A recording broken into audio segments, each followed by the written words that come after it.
बिस्मिल्लाहिर्रहमानिर्रहीम। अस्सलाम वालेकुम। उम्मीद है आप सब खैरियत से होंगे।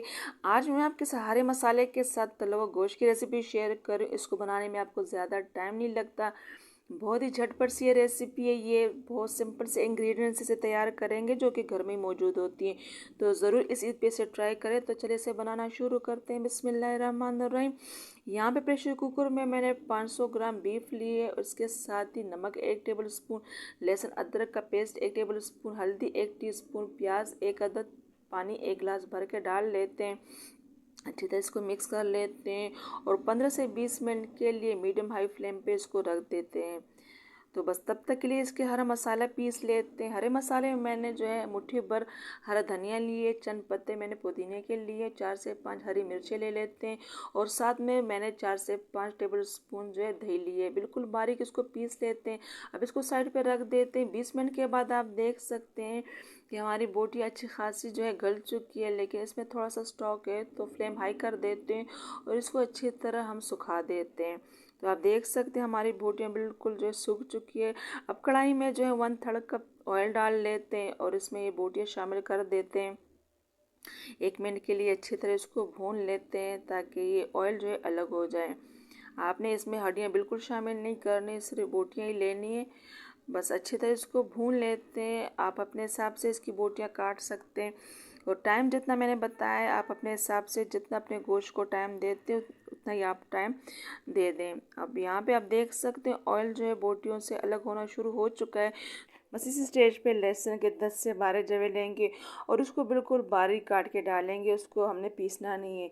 जब हम इसको बारीक काट के डालते हैं तो हमारे जो कढ़ाई का टेस्ट है वो और भी दोबाला हो जाता है। तो बिल्कुल बीच में इसको डाल लेते हैं। जो जहाँ पे ऑयल हमारा जमा हो चुका है वहाँ पे इसको बिल्कुल हमने अच्छी तरह भूनना है, लेकिन ज़्यादा इसका कलर चेंज नहीं करना। तो बस इतना ही इसका कलर चेंज करना है। आप देख सकते हैं कि थोड़ा सा इसका कलर चेंज हो चुका है और बस इसको बस मिक्स कर देते हैं सारी बोटियों के साथ। 2 मिनट के लिए अच्छी तरह इसको भून लेते हैं ताकि हमारा जो गोश्त अच्छी तरह लहसुन के पीसेस के साथ अच्छी तरह फ्राई हो जाए और इसका ऑयल भी अलग हो जाए। तो आप देख सकते हैं हमारी बोटियों का कलर अच्छा खासा चेंज हो चुका है और अच्छी तरह ऑयल भी अलग हो चुका है। और ये ऑयल जो है अब हमने इसको हटाना है, क्योंकि हमने इसको भुना था तो ज़्यादा हमें ऑयल चाहिए था। तो अब इसको निकाल लेते हैं, लेकिन बहुत ज़्यादा आपने इसको निकालना नहीं, बहुत थोड़ा सा इसमें रहने देना ये ऑयल, और जो एक्स्ट्रा है ना इस ऑयल को आपने निकाल देना है। तो बस अच्छी तरह हमने इस ऑयल को निकाल लेना है और थोड़ा सा फ्लेम जो है बिल्कुल आपने स्लो कर देना है इस स्टेज पे।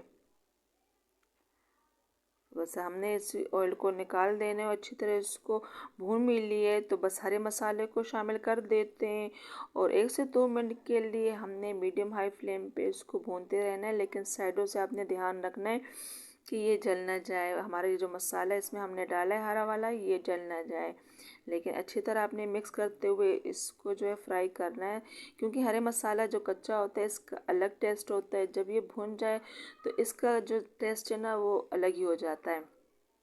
तो आप देख सकते हैं हमारा जो है बोटी अच्छी खासी जो है भुन चुकी है, ऑयल भी अलग हो चुका है, उसका कलर भी चेंज हो चुका है। तो बस इसी स्टेज पे इसमें मैं हरी मिर्ची लाल वाली शामिल की है, कड़ी पत्ते 4 से 5 शामिल कर देते, इससे भी जायका बहुत अच्छा हो जाता है, और धनिया के चंद पत्ते शामिल कर देते हैं। मज़ेदार सी बोटियाँ तैयार हो चुकी है जो कि हमने हरे मसाले के साथ तैयार की है।